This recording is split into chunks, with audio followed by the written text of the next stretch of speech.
오늘 읽은 계시록 20장 1절로 6절에 천년왕국이라는 말이 나와 있어요. 매우 난해한 구절입니다. 여러분들 가운데 천지 창조 때에 살았던 분은 한 분도 안 계셔요. 그렇기 때문에 본 사람이 아무도 없으니까 창조에 대해서 이론이 많습니다.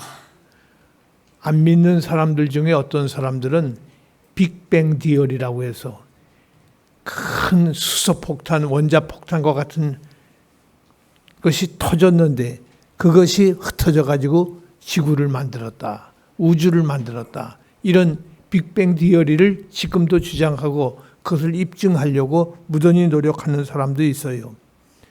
어떤 사람은 진화론을 말하지요. 아메바에서부터 인간이 진화되어 나왔고 모든 생물들이 거기서 진화되었다. 진화론 가운데도 또 유실론적 진화론이 있어요. 하나님이 계시지만은 인간은 진화된 존재다, 이렇게 주장하는 사람도 있어요. 왜? 창조 때 본 사람이 아무도 없거든요. 그것을 우리는 성경을 통해서만 알고 있기 때문에 추측을 마음대로 하는 거예요. 마찬가지로 종말에 대해서 아직 아는 사람이 아무도 없어요. 왜? 종말을 우리 아직 만나지 않았잖아요. 예수님 재림하시고 심판이 일어날 것이고 그 심판 이후의 것을 자세히 아는 사람이 별로 없어요. 그래서 이 종말에 대해서 역시 상징어로 여러분 아시는 대로 7 대접재앙이라든가 혹은 대접재앙만 있습니까? 많은 재앙들이 떨어지는데 그 재앙이 전부 상징성이에요. 그리고 요한계시록에 전부 상징적 단어들로 꽉 차 있습니다. 어떻게 하면 좋을까요? 우리가 이걸 추측이니까 나도 알아. 그때가 되면은 예수님께서 공의로운 판단을 하시어서 선악간에 잘못한 사람, 잘한 사람 나누어서 천국과 지옥을 나누실 건 나도 알아.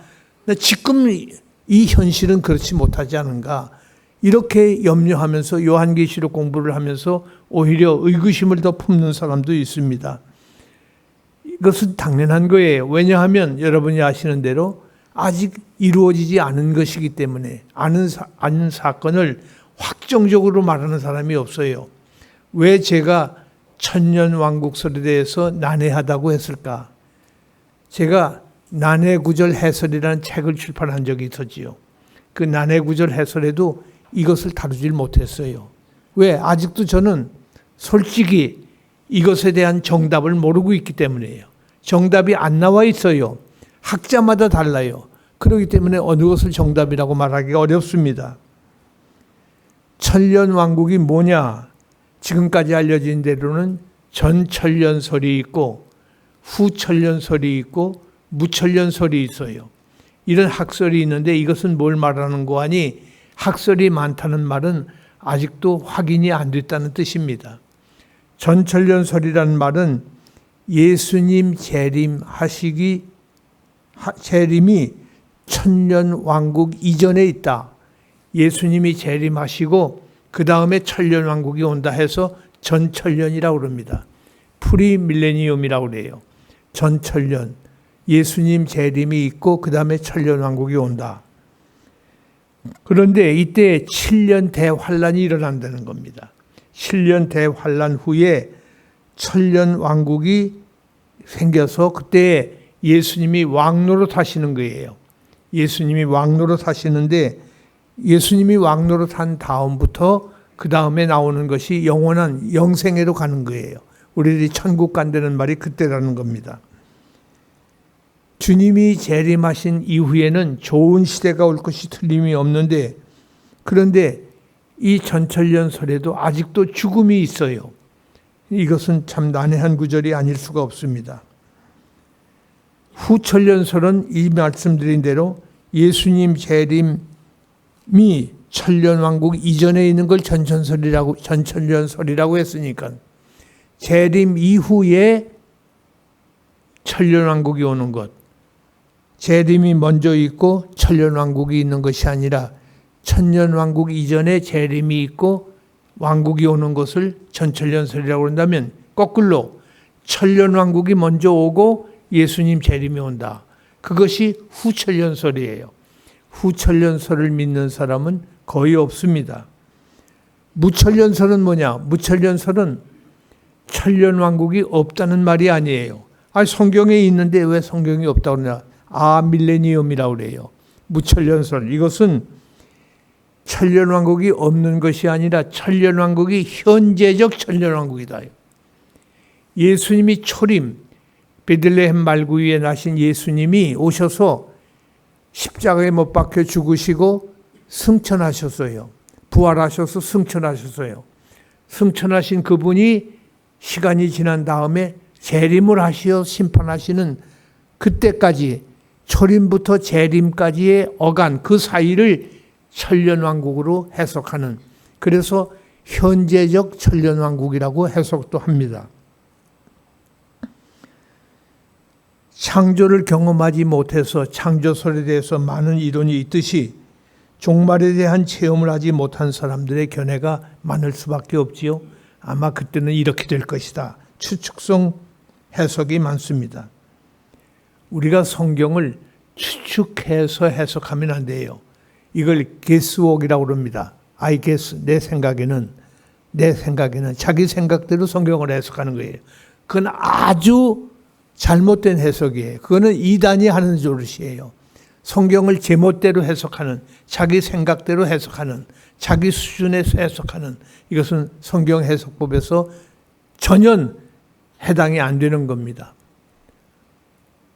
어떤 사람이 그런 설교를 했다고 그래요. 이스라엘 백성이 가나안 땅에 들어갈 때에 모세가 느보산에서 죽었어요. 가나안을 바라보고서 가나안에 들어가질 못하고 느보산 꼭대기에서 죽었습니다. 여러분 왜 죽었는지 아십니까? 그분 설교는 그랬어요. 왜 죽었는지 아십니까? 모세가 가나안 땅에 그냥 들어가면 모세 종교가 생길까 봐 하나님께서 미리 모세를 처리하신 것이다. 나는 평생 주석책을 많이 읽었고 많이 갖고 있지만 그런 것을 본 적도 없고 들은 적도 없어요. 그 본인에게 물어봤습니다. 가나안에 들어가서 모세 종교를 세운다는 말이 어디에, 누구 주석책에 그런 말이 있습니까? 아니 목사님 그것도 모르세요? 내가 보는 주석은 다 그런데요. 그래요? 어느 주석에 그렇습니까? 무슨 책이라고? 누가 썼어요? 존 스타트가 썼다고. 존 스타트는 영국 사람이에요. 이 존 스타트라는 분은 영국 사람으로서 빌리 그레함하고 로잔 세계 운동을 일으킨 사람이에요. 로잔 운동 여러분 많이 들으셨죠? 우리 교회에서도 로잔 대회도 했죠. 로잔 운동을 일으킨 신학자인데 이분이 신학의 기초를 로잔 카버넌트, 로잔 언약의 초안을 만든 분이 존 스타트 교수예요. 목사님이에요. 영국의 All Souls Church, 만민교회라고 하는 교회 담임 목사님이에요. 근데 이분이 굉장히 개혁주의 신학을 가지고 세계교회를 이끌고 있는 아주 위대한 분입니다. 근데 이 분이 창세기를 썼다고 그래요. 깜짝 놀랐어요. 아니 모세가 느보산에서 죽은 것이 창세기에 나옵니까? 했더니 그때는 가만히 있더라고요. 게스웍 하지 마십시오. 네 그랬어요. 그랬더니 게스웍을 하고서 그것도 모르냐고 날 보고 그러더라고요. 존 스타트가 창세기 주석을 쓴 적도 없고 민수기 주석도 쓴 적이 없는데 존 스타트를 어떻게 모세 종교를 만든다는 말을 그가 했다고 말을 하는가? 내가 보는 주석책은 다 그래요. 당신이 보는 책이 뭔데 틀린 말을 하고 있어요. 거짓말을 하고 있단 말이에요. 그래서 제가 그건 안 된다 그랬어요. 그랬더니 저하고 대화한 것을 녹음을 또 했어요. 녹음까지 해갔더라고요. 참 놀랄 사람이죠. 그러면 안 되죠. 그렇게 해서는 해석이 안 되는 거예요. 잘못된 거예요. 그런데 전천년설 주장하는 사람들 중에는 두 종류의 사람이 있어요. 세대주의적 전천년설을 주장하는 사람이 있어요. 세대주의적 전천년설, 소위 시한부 종말론을 말하는 사람들. 몇 년도 몇 월 며칠 몇 시에 예수님이 재림하신다. 그걸 계산하는 사람들이 있어요. 7년 대환란 이전에 예수님이 공중 재림을 하신다는 겁니다. 예수님이 공중에 재림을 하시어서 성도들이 예수님을 맞이하러 공중으로 무덤을 열고 휴거를 한다는 거예요. 다 하늘로 올라가는 거예요. 성도들이 휴거를 한다는 말이 성경에 있습니까? 그런데 성경에 없는 휴거라는 단어를 만들어서 세대주의 전천년주의자들은 예수님이 공중에 재림을 하실 때에 공중으로 성도들이 다 올라가서 예수님을 만나서 거기서 예수님을 영접을 하는데 7년간 공중에서 예수님과 함께 거할 것이다.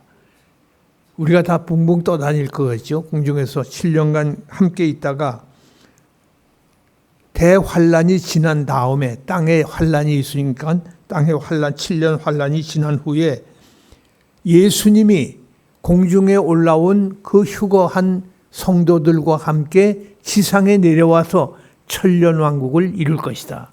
천년왕국을 이룬다. 이것이 세대주의적 천년왕국설이에요. 여러분 많이 들어보셨어요?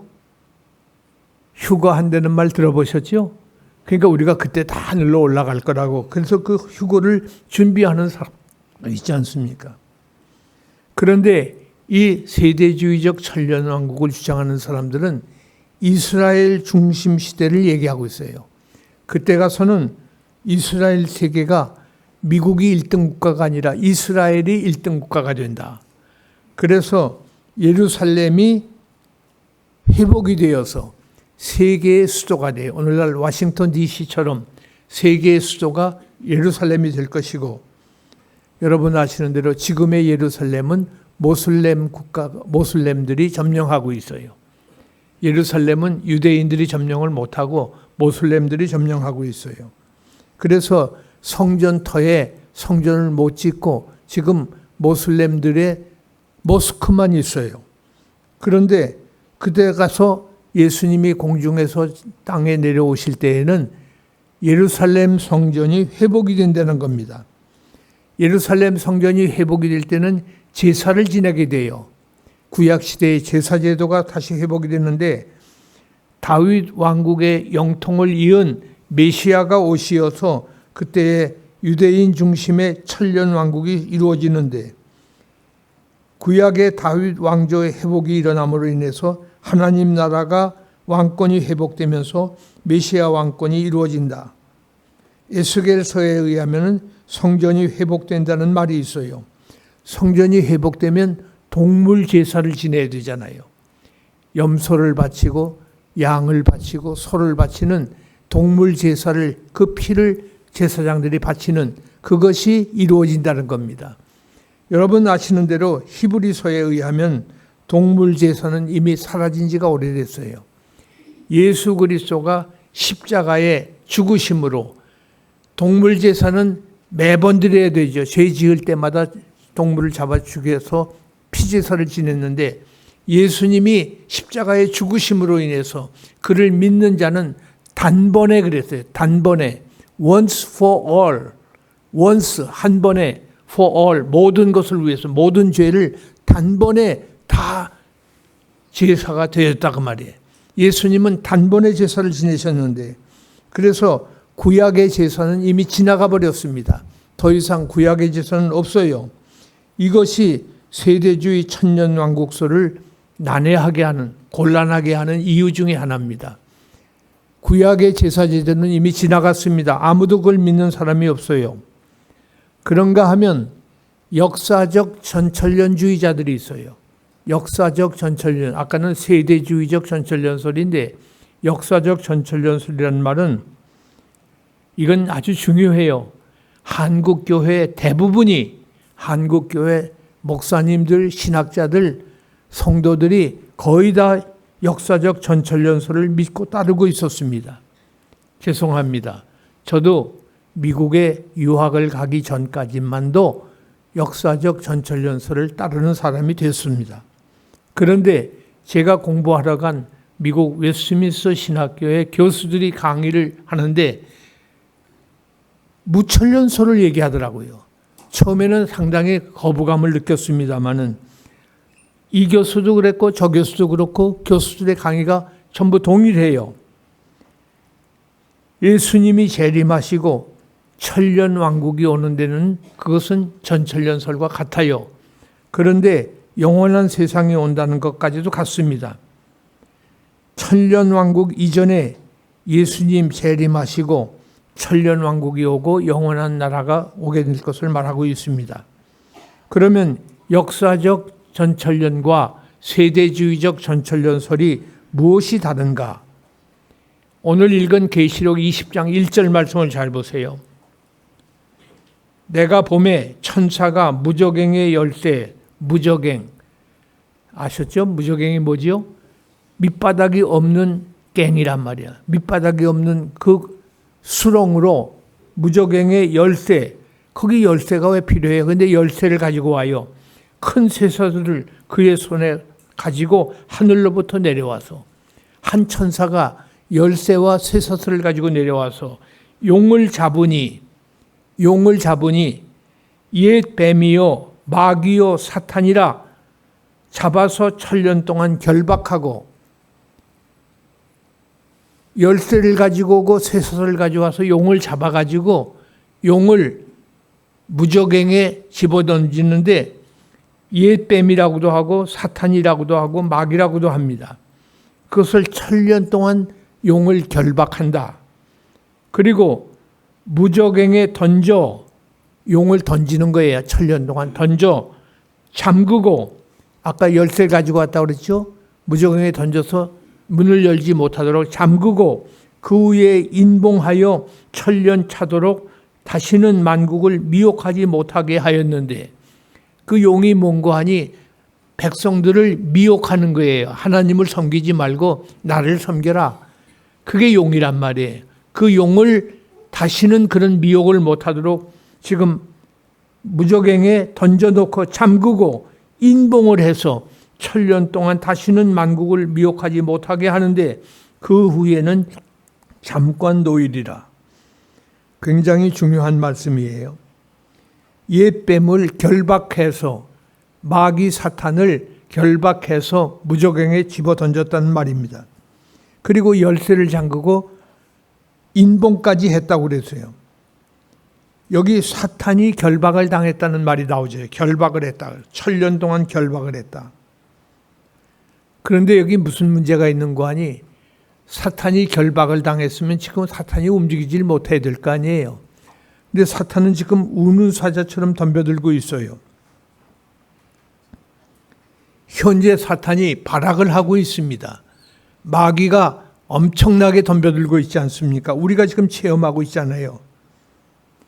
이 사탄의 결박은 현재가 아니라 미래에 되어질 일이 틀림이 없습니다. 예수님 재림하신 이후에 사탄이 결박을 당할 것이고 천년 동안 사탄이 만국을 미혹하지 못하도록 무저갱에 던지움을 받고 잡아놓은 시대가 올 것이다. 결국은 천년 동안 사탄은 결박을 당할 것을 말하고 있어요. 그러나 여러분 아시는 대로 만국을 미혹하지 못하게 한다고 그랬는데 만국은 아직도 있잖아요. 아직도 소련도 있고 북한도 있고 많은 나라들이 있습니다. 계시록 17장, 18장, 19장을 보면 바벨론이라는 나라가 멸망을 하는 것이 나와 있죠. 바벨론은 세상을 말한다고 그랬어요. 17장 15절을 보시기 바랍니다. 17장 15절 말씀 큰 목소리로 함께 읽겠습니다. 또 천사가 내게 말하되 네가 본 마음 물은 백성과 무리와 열국과 방언들이라. 음녀가 앉은 물, 음녀가 타고 있는 물은 세상의 백성, 열국, 방언들이라.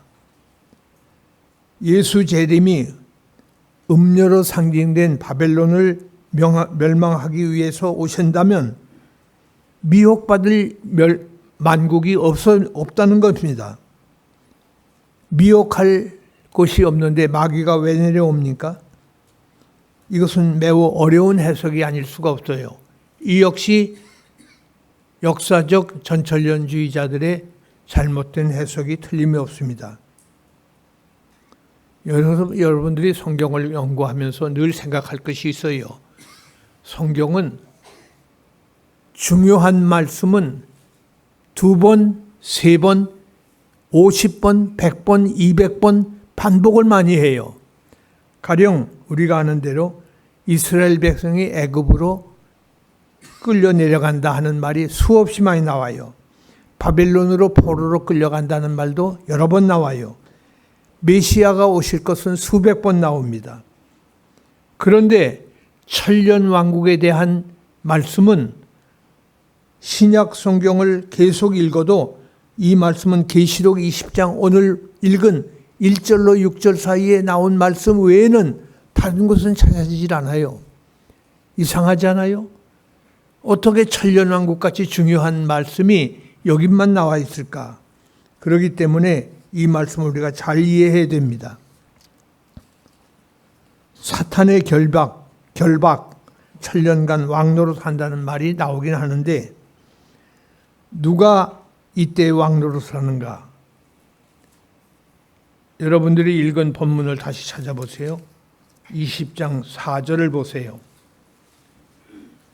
4절 중반을 보면 내가 보니 예수를 증언함과 하나님의 말씀 때문에 목배임을 당한 자들의 영혼들과 또 짐승과 그의 우상에게 경배하지 아니하고 그들의 이마와 손에 그의 표를 받지 아니한 자들이 살아서, 아니 목배인 자가 어떻게 살아있어요?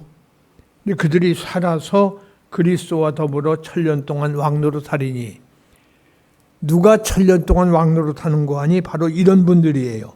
목배임 받은 자, 순교자들이죠. 짐승과 우상에게 절하지 않은 사람, 우상에게 절하지 않은 사람, 이마와 손에 우상의 표를 받지 않은 사람, 우상의 표를 받지 않고 어린 양의 표를 받은 사람이죠. 이 사람들이 살아서 왕노릇한다. 그 다음에 말씀이 더 중요합니다. 5절 말씀을 함께 읽겠습니다.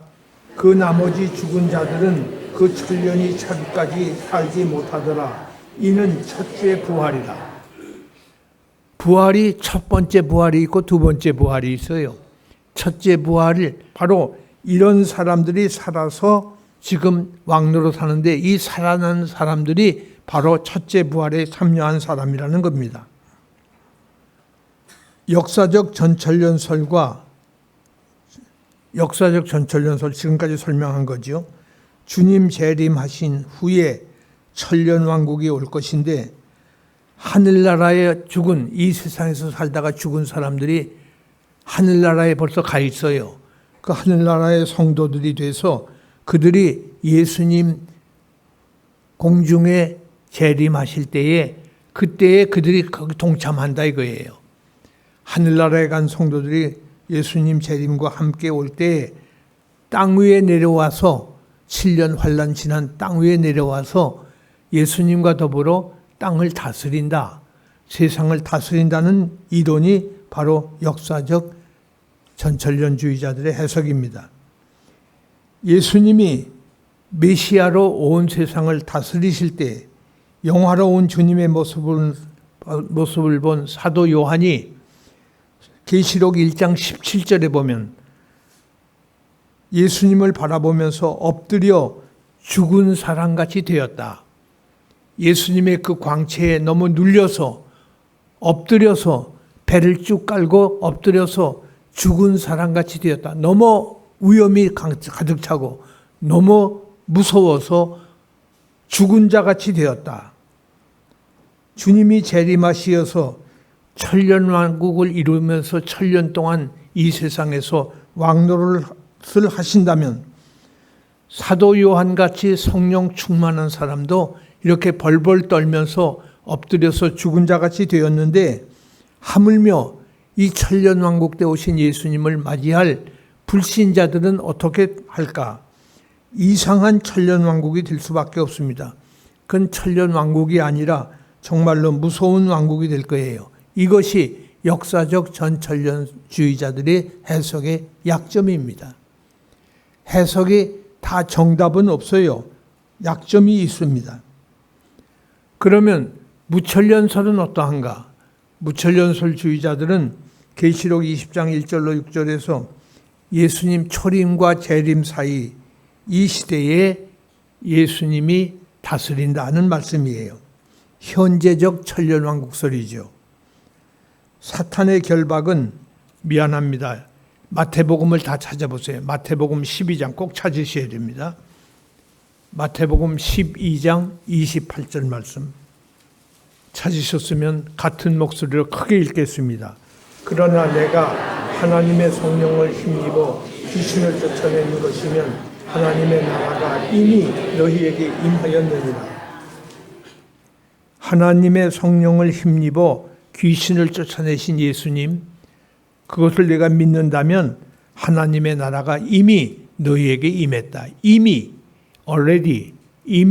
너희에게 임했다. 이것을 영국의 C.H. 다드라고 하는 신약학자는 Realized Eschatology, 실현된 종말론이라고 그랬어요. 종말론이 앞으로 미래 사건으로 종말이 오는 것이 아니라 이미 종말은 실현이 됐다 이 말이에요. 이미 하나님 나라가 너희에게 임하였다. 하나님 나라가 이미 여러분들 가운데 임했다는 겁니다. 이게 누구의 말씀이에요? 예수님의 말씀이에요. 근데 그 다음 구절을 보세요. 사람이 먼저 강한 자를 결박하지 않고서야 어떻게 그 강한 자의 집에 들어가서 그 세간을 강탈하겠느냐. 결박한 후에야 그 집을 강탈하리라. 예수님이 귀신에 붙잡혀서 지금 귀신을 내쫓았다고 그런다면 그건 말이 안 되지 않느냐. 어떻게 귀신이 귀신을 내쫓는가. 그러니까 하나님의 권세로 한 것이 틀림이 없는데 강한 자를 결박하고서야 그 귀신을 내쫓은 것처럼 지금 예수님이 얼마나 강하신 분인 것을 말씀하고 있는 거예요. 그래서 C.H. 다드라는 교수는 종말론을 already 컴마하고 but not yet, 아직은 아니다. 이미 천국이 임했지만은 아직 완성된 천국은 아니다. 완성된 천국은 아니다. 그렇게 설명을 했습니다. 하나님의 나라가 이미 너희에게 왔다는 이 말씀에 근거해서 무천년설을 주장하는 거예요. 천년왕국이 따로 있는 것이 아니라 이미 예수님 초림과 더불어 이 세상에 예수님이 다스리는 왕국이 왔다. 왜 그런 거 하니? 하나님의 나라라는 말을 헬라어로 바실레야 투세우, 하나님의 나라라고 번역을 해요. 혹은 천국이라고 바실레야 투 우라누, 하나님 하늘나라 혹은 천국. 이 천국이라는 말, 하나님의 나라라는 바실레야라는 단어는 소버린 혹은 reign, 다스린다는 뜻이 있어요. 다스린다. 그러니까 어떤 공간적인 개념으로 대한민국은 한반도, 이걸 말하는 게 아니라 그런 뜻도 있겠지만은 다스린다. 누가 다스리냐? 주권이 중요한 거예요. 그러니까 예수님이 이 세상에 메시아로 오심으로 인해서 이미 천국은 하나님이 다스리는 나라는 시작이 된 거예요. 2000년 전에는 예수님이 문둥이도 고치고 죽은 자도 살리셨는데 지금은 못하신다. 그런 말 하지 마세요. 지금도 역사를 주관하시고 인생의 생사화복을 주장하시고 국가의 흥망성쇠를 하나님께서 주관하십니다. 이 주권을 우리가 믿는 거예요. 그것이 그리스도인이에요. 하나님의 주권 사상을 믿는 거예요. 이 사람은 누구도 예수를 못 믿게 해. 그건 우리 생각이에요.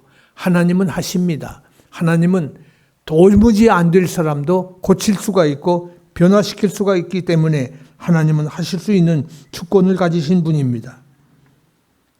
예수님이 귀신을 쫓아내신 것은 주님이 다스리는 왕국, 하나님의 나라가 이미 땅 위에 임했다는 뜻이라고 그랬어요. 예수님이 귀신을 내쫓은 것은 이미 하나님의 주권이 행사되고 있음을 말하는 것입니다. 하나님의 나라는 하나님의 천년 왕국을 말하고 있기 때문에 이미 너희에게 임하였느니라. 그래서 무천년주의자들은 이것을 근거로 해서 무천년소를 주장하는 것입니다. 이제 읽은 29절에 있는 말씀대로 사람이 강한 자를 결박하지 않고 그 강한 자 집을 늑탈하겠느냐. 결박한 후에야 그 집을 늑탈하리라. 예수님이 강한 자로서 사탄을 묶으셨다는 겁니다. 사탄을 묶으셨다. 예수님은 초림시부터 베들레헴 말구에 아기 예수로 오신 그때로부터 사탄을 묶으셨어요. 예수님이 언제부터 메시아 인식을 했는지 아는 사람은 아무도 없어요. 어떤 사람은 아마 12살 때부터다. 어떤 사람은 예수님이 세례를 받았을 때부터다. 어떤 사람은 예수님이 공생에 들어갔을 때부터다. 이런 얘기를 합니다만은 예수님은 이 세상에 오실 때부터가 하나님이셔요. 그는 완전한 하나님으로서 그는 다스리는 분이에요. 역사와 모든 것을 다스리고 계십니다. 그런데 예수님이 나타나셨을 때 귀신 들린 자들이, 다시 말해서 귀신들이 벌벌 떨었습니다. 이미 결박한 상태가 예수가 오시면서 시작되었음을 말하고 있어요. 하나님의 통치가 이루어졌다. 미래 사건에만 하나님이 이기시는 것이 아니라 지금도 하나님이 역사를 주관하고 계시기 때문에 하나님의 몸 되신 교회를 지켜주시고 보호하십니다. 불말과 불병거를 영적 눈을 뜬 사람만이 볼 수 있었듯이 우리도 하나님이 하나님의 몸 되신 교회, 하나님의 백성들을 오늘도 눈동자처럼 보호하시고 암탈기 병아리를 품듯이 보호하시고 불말과 불병거로 우리를 진치고 지켜주실 줄 믿습니다. 여러분 잘 아시는 철로역정이라는 존 버년이 쓴 책을 아시죠? 그 철로역정에 잘 아시는 대로 저편에서 누가 부릅니다. 부르는데 기독도가 이쪽에서는 그 부르는 그 길을 가지 못하고 있어요. 벌벌 떨고 있어요. 앞만 보고 옆을 보지 말고 앞만 보고 바로 나를 향해서 오너라 부른단 말이에요. 예수님이 부르시는 거예요. 그런데 기독도가 그 앞을 못 가는 이유는 사자가 너무 무섭게 어르렁거리고 양쪽에서 덤벼들고 있단 말이에요. 그래도 기독도가 마음을 굳게 하고 예수님의 말씀대로 예수님만 쳐다보고 앞만 보고 반드시 걸어갔어요. 사자들이 으르렁거리고 옆에까지 왔는데 더 이상 덤비질 못하더라고요. 그런데 기독도가 지나갔어요. 지나간 다음에 뒤를 보라고 해서 돌아봤더니 사자들이 여전히 으르렁거리고 덤벼드는데 그 이상은 못 오는 거예요. 왜? 뒷다리가 묶여 있어요. 뒷다리가 묶여서 그 이상은 못 오는 거예요. 물질을 못할 정도로까지만 오게 된 거예요. 사람들은 사탄을 무서워해서 벌벌 떨고 있어요. 사탄은 아무것도 아닌데 이미 뒷다리가 묶여있는 사탄인데 그런데 그 앞을 앞만 보고 주님 말씀대로만 따라가면 아무 염려 없고 그래서 두려워하지 말라고 했는데 우리는 두려워합니다. 사자 소리에. 오르렁거리고 덤벼드니까 무서워 떨고 있지만 무서울 이유가 없어요. 왜? 주님이 이미 묶어놨기 때문에 사자는 묶어놨기 때문에 사자는 더 이상 덤벼들 수가 없는 것입니다. 결박의 목적은 만국을 미혹해 하는 것인데 무천년주의자들은 만국을 이방인으로 해석을 했어요. 구약시대에는 이스라엘 제외한 모든 이방인들은 사탄이 장악한 시대라고 그랬어요. 그러니까 유대인 외에 다른 민족, 다른 백성들은 다 이방인이에요. 그건 구원을 못 받아요. 그런데 잘 보세요. 구약시대에는 유대인만 구원을 받아요. 유대인만 하나님의 선민이에요. 우리도 다 이방인이에요. 그런데 그리스도가 오시어서 교회가 탄생이 됐어요. 교회가 세워짐으로 인해서 교회 안에는 유대인도 이방인도 다 들어와서 그리스도 예수의 은혜로 하나님의 백성으로 인침을 받은 사람들이 모인단 말이에요. 이것이 교회입니다. 교회 안에는 이방인도 유대인도 없어요. 누구나 다 그리스도 안에서 한 형제가 되고 자매가 되고 국경도 없고 인종도 없어요. 심지어 성정도 없다고 그랬어요. 여기 그리스도 안에서 하나가 되는 거예요. 이것이 하나님의 몸 되신 교회입니다. 이 얼마나 아름다운 축복의 장소가 아닙니까? 이 교회에 우리가 들어와 있는 한 주님께서 우리를 보호하시고 우리를 인도하실 것입니다. 예수님께서 사탄을 묶어놓았기 때문에 만국의 이방인들에게도 우리는 지금 전도를 할 수가 있는 거예요. 그래서 선교사를 파송도 하는 것입니다. 그럼에도 불구하고 무천론주의자들의 문제점도 있어요. 천사가 쇠고랑과 열쇠를 들고 나왔다고 했는데 잠그고 인봉까지 했다고 그랬습니다. 다시 말해서 사탄은 꼼짝달싹도 못하도록 묶여 있는 것입니다. 그러나 계시록 12장 7절에 보면 12장 7절 하늘에 전쟁이 있으니 미가엘과 그 사자들이 용과 싸울 때 큰 용이 내어 쫓기니 이에 뱀 곧 마귀라고 하는 사탄. 12절에 마귀는 하늘 전쟁에서 어린 양의 군대에게 실패했습니다. 그리고 땅으로 떨어졌어요. 감옥에 갇혔다는 말은 없어요. 땅에 떨어졌다고는 했습니다. 마귀가 무저갱에 갇힌 것이 아니라 땅에 떨어졌는데 마귀가 땅으로 떨어졌는데 너무 분해서 내려갔다는 것입니다.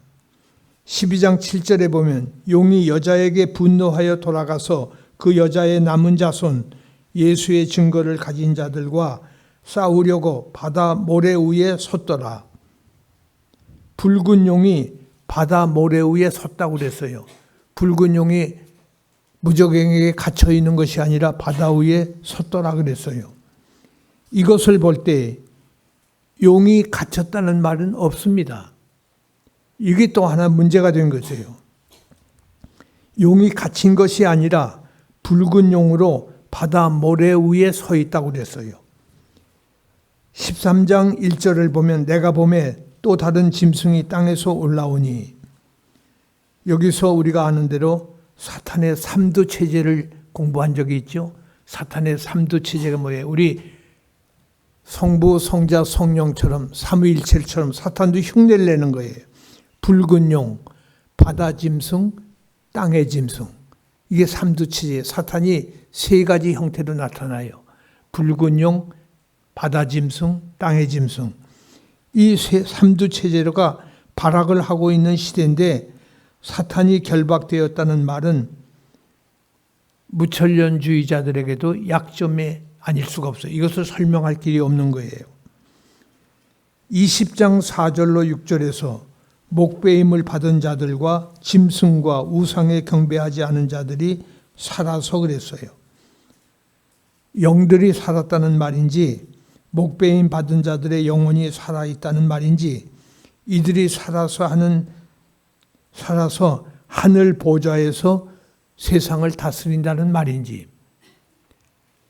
우리보다 먼저 죽은 순교자들, 하나님의 백성들이 하늘나라에 올라가서 주님의 통치에 동참하고 있는 것을 말하는 것인지 아직도 확실치가 않습니다.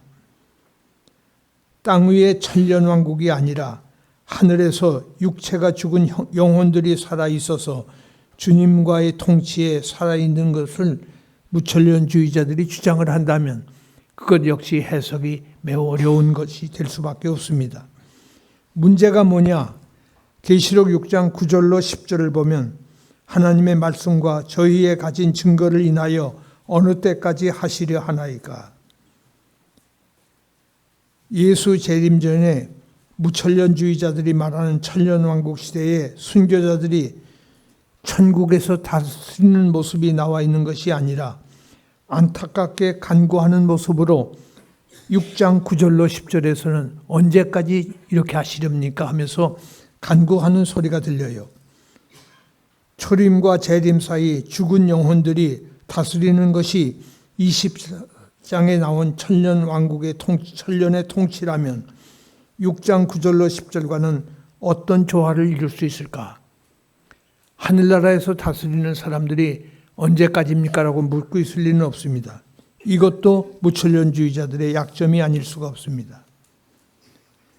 그렇기 때문에 제가 처음 말씀드린 대로 결론을 내기가 어렵다. 나는 절천년주의자들을 저주한다. 무천년주의자들을 저주한다. 그러지 마세요. 아무도 확신을 갖지 못하는 것이 오늘의 해석의 현실입니다. 전천년설의 강조점은 앞으로 이 땅에 천년왕국이 온다는 것입니다. 앞으로 미래를 말하는 거지요. 신자들의 원한을 풀어주시고 불신자들을 다스리게 하실 것이라는 것이 전천년주의자들이 미래에 대한 소망을 갖게 하는 겁니다. 불신자들은 성도를 핍박했다고 그랬어요. 괴롭혔다고 그랬어요. 그런데 주님이 세상 통치자가 되시고 나면 불신자들이 하는 말이 크리스찬들은 어리석은 사람들인 줄 알았는데 이제 보니 굉장한 인물들이구나. 저들만이 구원을 받네 하면서 부러워할 것입니다. 그렇기 때문에 불신자를 다스리는 사람들이 될 터이니 전천년주의자들은 하나님 앞에서 미래 희망을 품게 하고 있어요. 그런가 하면 무천년설을 강조하는 사람들은 지금 바로 여기에서 우리에게 사탄이 역사하고 있지만은 하나님의 나라가 너희에게 이미 임하였느니라. 하나님의 통치가 이미 임했다. 이방인에게 복음이 들어가는 것을 사탄이 막지 못하기 때문에 지금 이 시대에 우리가 영적으로 주님의 통치에 동참하고 있는 것입니다. 주님이 원하시는 땅끝까지 이르러 복음의 증인이 되라는 말씀이에요. 땅끝은 세상의 어느 끝이 아니라 우리 손이 닿지 않은 곳, 북한과 같은 나라, 모슬렘 국가 같은 나라, 그런 나라가 땅끝까지예요. 거기까지 복음이 증거되어야 될 것입니다. 우리가 북한을 위해서 기도할 것은 핵 폐기도 중요하지만 북한이 신앙 자유를 허락해서 복음화된 통일조국을 이루게 해 주옵소서라는 기도를 쉼없이 해야 돼요. 이것이 우리 민족이 해야 할 중요한 땅끝까지 복음을 증거할 사명인 것입니다. 지금도 우리가 주님을 바로 모시고만 있다면 우리 심령이 천국이 되는 거예요. 우리가 천국을 경험할 수 있어요. 예수 믿다가 죽은 사람들은 지금 하늘나라에서 영혼으로 다스리는 일이 있기 때문에 현재를 아주 강조합니다. 지금 얼마나 중요해요. 우리가 죽어도 다스리는 사람이 되는 거예요. 현재 우리가 주님과 함께 다스리고 있다는 것을 무천년주의자들은 강조하고 있습니다. 오늘 이 말씀을 통해서 우리가 배울 교훈은 무엇일까? 우리는 지금까지 사탄의 세력이 굉장한 것을 배웠습니다. 그러나 주님 앞에서는 아무것도 아니다. 바람에 나는 겨와 같다. 사탄은 현존합니다. 그것이 성경의 가르침이에요. 사탄은 지금도 우리에게 공포심을 일으켜요. 사탄의 공포심은 우리 성도들에게도 계속 들어가고 있기 때문에 어떤 일을 만날 때마다 두려움에 떨고 있습니다. 그러나 사탄아 물러가라. 예수님은 사탄을 물리치시는 권능을 가지신 분입니다. 사탄은 우리에게 잡념을 심어줘요. 기도할 때면 딴 생각을 먼저 하게 합니다. 고질적으로 고민을 많이 갖게 해요. 그 염려를 많이 하게 하고 하는 악령이 우리에게 임함으로 인해서 특별히 의심을 하게 합니다. 하나님의 약속된 말씀, 하나님의 말씀을 듣을 때만 그 말씀이 살아 움직였고 잠시 후에는 잊어버리는 의심을 하게 되는 일이 사탄의 사역이에요. 그러나 성령의 불말과 불병거로 진치고 보호막을 만들어 놓고 기도를 할 때에는 우리는 사탄을 물리치고 기도할 수가 있습니다. 20장 4절에서 또 내가 보좌들을 보니 심판하는 권세를 받았더라. 여러분, 순교가 얼마나 중요합니까? 돈보다 중요해요. 시간보다 중요하고 생명보다 중요한 것이 순교입니다. 하나님 앞에서 하나님을 위해서 사는 것이 이렇게 중요한 것입니다. 주님을 위해서 내가 얼마나 희생을 했던가 여러분 자신을 살펴보시기 바랍니다. 순교자는 하나의 영웅이에요. 나폴레온이 영웅이 아니라 순교자가 하나님 앞에서 영웅입니다. 19세기의 최고의 설교자로 알려진 스펄전이라고 하는 목사님은 영국 사람이에요. 그가 미국에서 초청을 받았어요. 어떤 조건으로 초청을 받았는가 하니 당신이 미국에 오시면 런던을 출발해서 미국에 도착하는 시간으로부터 50개 주 50개 도시에서 복음 전도할 수 있는 모든 사역을 마련할 것이며 50개 주 50개 도시에서 복음을 전할 수 있으며 동시에 그 복음을 전하는 동안에 모든 경비 일체는 우리가 책임을 지겠습니다. 동시에 하룻밤 설교하는데 1,000불을 주겠습니다. 그때 1,000불은 엄청난 액수죠. 그래서 50번을 하니까 5만 불을 주겠다는 겁니다. 이런 제안을 받은 스폴전은 잠시 기도를 했어요. 답장을 썼습니다. 내가 50개 대도시에서 영광을 누리면서 5만 불을 당신들이 나에게 지불을 하겠다고 하는 약속 고맙습니다마는 내게 있는 이곳에 있는 50명의 기독교인들, 신자들의 영혼이 내게는 더 중요합니다. 그렇기 때문에 나는 이 50명을 떼어놓고 이 긴 시간 동안 그 나라에 가서 시간을 보낼 수가 없어요. 아무리 전도할 기회가 있어도 나는 그것보다 내게 주어진 이 50명의 생명을 위해서 여기서 설교하겠습니다. 라고 거절 편지를 보냈어요. 그의 장례식에 스폴전 목사님이 돌아가셔서 장례식에 1만 2천 명의 회심자들 그의 설교를 듣고 회심한 사람이 1만 2천 명이나 돼서 그분들이 눈물을 흘리면서 하나님 스폴전 목사님과 같은 종을 우리에게 보내주셔서 감사합니다. 감사합니다. 감사의 눈물을 흘렸다는 것입니다. 돈과 영광보다 주를 위해서 희생한 스폴전 목사님 50명의 영혼을 구원할 뿐만 아니라 주 앞에 가신 스폴전 목사님은 신앙의 영웅이 아닐 수가 없습니다. 어떤 농부가 소를 키우다가 소가 새끼를 낳았어요. 송아지 2마리를 낳습니다. 가족들이 송아지 난 것을 기뻐서 그 우리에 와서 쳐다보고 있으니까 아버지가 하는 말이 야, 저 잘생긴 놈, 저 놈은 하나님 거야. 아무도 그건 건들면 안 돼. 하나님 거야. 그 나머지 놈은 우리 큰아들 마지놈의 장가들 때 쓸 거야. 그거는 큰아들 거고 이건 하나님 거야. 근데 며칠 후에 기후가 나빠서 천둥벼락이 치고 벼락이 치는 무서운 비가 쏟아지기 시작하더니 이상한 소리가 들려서 그 마구간에 가봤더니 송아지 한 마리가 죽었어요. 식구들에게 소리를 질러서 식구들이 다 나왔습니다. 그 아버지가 송아지를 보면서 아, 하나님 소가 죽었구만. 하나님 소가 죽었구만. 언제든지 죽는 것은 하나님이 죽는 하나님 것이 죽는다고 사람들은 생각을 해요. 그게 신앙인 같은데 신앙이 아니에요. 하나님 손해보라는 겁니다. 자기는 손해 안 보겠다는 겁니다. 여러분, 이 세상에서 예수님 위해서 싸워보신 적이 있습니까? 예수님 때문에 싸워보신 흔적이 있습니까? 심판날에 우리를 향해서 주님이 찾으시는 것이 있을 거예요. 뭘 찾으시겠습니까? 남보다 많이 누린 영광, 너는 어떤 자리에까지 올라갔느냐? 얼마나 돈을 많이 쌓아놨느냐? 그걸 물으실까요? 주님을 위해서 몇 개의 흔적을 가졌는가고 물으실 것입니다. 주님을 위해서 희생한 흔적이 있는가? 넌 주님을 위해서 시간을 희생했는가? 물질을 희생했는가? 재능을, 은사를 희생했는가? 희생을 하되 마음을 다하고 뜻을 다하고 힘을 다하여 희생했는가?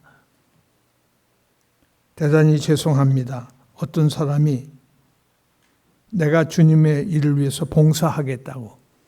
근데 자기는 휴가철에 자기 휴가 날짜는 딱 떼어놓고 주일날만 봉사한다고. 주일날 봉사하러 가는 사람이 있어요. 마음을 다한 겁니까? 뜻을 다한 겁니까? 힘을 다합니까? 주일날에도 봉사하니 고맙지요. 그러나 그거 그렇지 않아요. 우리는 하나님 앞에 희생의 봉사를, 하나님이 희생의 제물을 원하시고 계십니다. 얼마나 희생했는가? 나를 사랑하사 나를 위해서 자기 목숨을 버리신 주님을 위해서 무슨 희생을 내가 지금 하고 있는가? 하나님 나라 백성이 된 우리는 주님을 위해서 살기도 하고 죽기도 해야 할 것입니다. 그것이 우리의 형편이에요. 우리는 하나님 나라를 위해서 어떤 희생을 했는가? 오늘 천년왕국을 고대하면서 생각하는 사람이 아니라 오늘 우리는 그 나라의 백성답게 하나님이 나를 위해서 희생하신 그 희생의 보답이 아니라 마땅히 해야 할 참 신자로의 삶을 사시는 우리 모두가 될 수 있기를 간절히 소원합니다.